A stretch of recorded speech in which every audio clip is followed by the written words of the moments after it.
You hold that. Nah, I'm good. I'm good. You hold it. I'm good. This is you can have all of the bad luck in the world. Yeah. Yeah. I'm a god, so it messes with the stuff. It messes with all the spells. It doesn't work with me. Let's talk about magicians.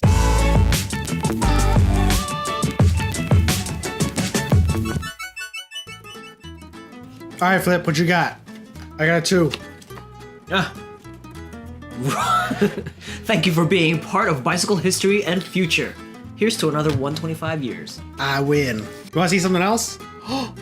What's up, guys? Welcome back to another video. Today, we're going to be discussing The Magicians, Season 4, Episode 3, Bad News Bear. I hope you liked our little card trick, our card shenanigans at the beginning. Little reference to the episode. That was a very interesting episode. You know, there's a lot of setup. Yeah. Continuing on with the theme of like very, very minute examples of magic. Little like this displays of magic. I can see the magic pulsing. There's a lot of energy coming out of that dude's crotch. We got the magician's version of Aloha Mora. Aloha Mora. The unlock spell. I thought that was really interesting. I guess magic just flows in perpetuality, but other than the air ducts that it's going through there, I guess it's in the walls as well. So maybe she was able to like grab a little bit of it, you know, siphon it through the locks and Aloha Mora. It seems like they've created kind of like a magical currency for people to kind of trade and exchange and kind of have in hand for their magical needs. And what that reminds me of immediately is kind of having like MP. Or mana pools. That's pretty cool. So like, yeah, I mean, if you have like 5 Deweys, you can only cast so many spells, and then it runs out at the end of the day. And maybe. Apparently, the McAllisters have it in unlimited amounts. Yeah, because they're being lauded as the ones that returned magic. What I really liked about this episode is that it reminded me so much about the movie Rounders. I'm laying this down, Teddy. Top 2 pair. It's a monster hand. I'm gonna lay that down. Because you got 2-4, and I'm not gonna draw against a made hand. There's this game at the end that they play, and it's all about, you know, it's based on poker, but it's really like a game of wits. And when Quentin went into that like little tournament to win the Deweys, that was a really cool like moment for Quentin, because he doesn't get many cool moments. Yeah, he's not particularly, put into a position to be the expert of He's always moping. Yeah. That's like his role. That is like the one thing he does well, is just mope around, be pessimistic, be negative, and just whine throughout the entire way. We don't want to minimize the potential bad news that he's receiving from his voicemail. Yeah. But yeah, he mopes quite a lot, and he returns to that mope in the end of the episode. But it's cool to see him in that situation.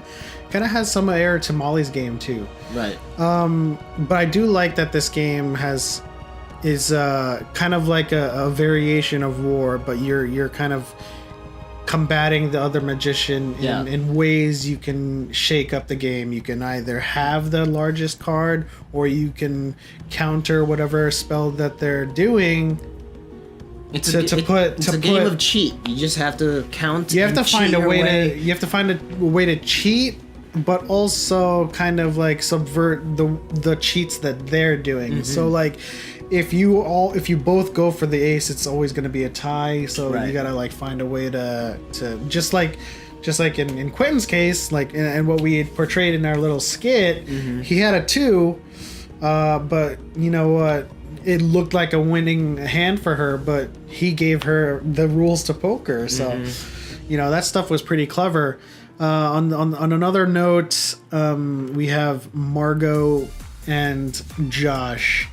With the situation with Bacchus, this guy was annoying me this entire episode. I know he's made friends with Bacchus, but it's like your whole circle of friends is kind of in a corner right now. Yeah. Well, I can I can empathize with Josh, because Josh seems like he was bullied his whole life. He didn't have too many friends, and then there's this god Bacchus that kind of embraced him with open arms, and they become really good friends. And what do? You're caught in a dilemma between the new friends that you've created, that you belong to now, and the old friend that has always accepted you for who you are. So what do you do? Yeah. He kind of dicks out in the first attempt, but then he mans up and he does it. He has to get it done. It was annoying to see him kind of fail the first time. What I am wondering is, what is that thing that he took out of Bacchus? The Elliott Monster. We don't even have a name for it. Let's just keep calling him Elliott until he becomes the real Elliott. I'm gonna call him Elliott Monster. The Elliott EM. The EM. What did the EM take out of Bacchus? It looked like a life force or something, like an ambrosia life force. I don't know what that. I mean, all we know for now is that with Margot's fairy eyes, it's like looking at the sun. So there's something. Maybe it has something to do with this thing where there's like a huge energy super pulse. Powerful. Oh, maybe the next episode will show us. I really like the Forger. That guy was really awesome. Like, it seems like luck is his magic. Yeah, and when it was also bad luck in stark contrast for Quentin. It was amazing because he says that's not the type of magic, or that's not the type of tricks that he is in, like the illusion of things. Like, right. It's actually built on luck. And I was giggling the whole time when he was demanding a Philly cheesesteak sandwich and some cherry Coke, not store-bought. We also had like a small hint of a heist going on, It was pretty cool. They had to go into the library bank of Dewey's, request their Dewey coins, and like seeing how the luck and the bad luck kind of counterplayed each other from scene to scene, where she took out the book of banned magicians. Quentin got a paper cut from a paper towel. That was awesome. And then their photos from the banned magicians got shredded. A lot of things. And then when he dropped the bear, things started to go south. I like that kind of whole trail. Yeah, I wasn't surprised by that, by the way, because I always expected Quentin to fuck it up. He will always mess it up. Yeah. Still have hopes for him to actually become some kind of hero, but, Quentin is Quentin. Quentin's the MacGuffin of the fuck ups, basically. Like, whenever you need something to fuck up, Quentin's in the center of it. Yeah, and in this case, it was Josh. So, what do you think happened to Marina, though? I don't know. They kind of left that unsaid, so I'm thinking that maybe she's wanted by another set of magicians, and they found her. As much as she's got justification for acting against Marina, like, she has been, albeit smartass, being a smartass about it, helping them. Yeah. And she is powerful. She's got like protection spells, wards. She's got countermeasures in place for Elliott Monster even. Yeah. And you know what? There's no telling what else she has like up her sleeve. So to make enemies of her when you've got an enemy in Elliott Monster, this is not the time to be dealing with that right now. That's what I'm saying. I got you. I feel you.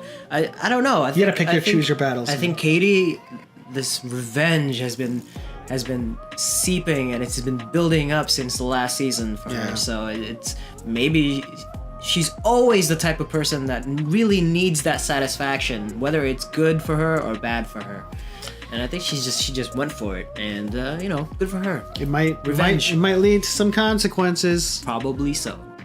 All right. Well, that was it for this episode of The Magicians. Let us know what you guys thought in the comment section below. Like and subscribe. Hit the bell notification. Try to beat our card Shenanigans. And we'll see you guys next time. Peace.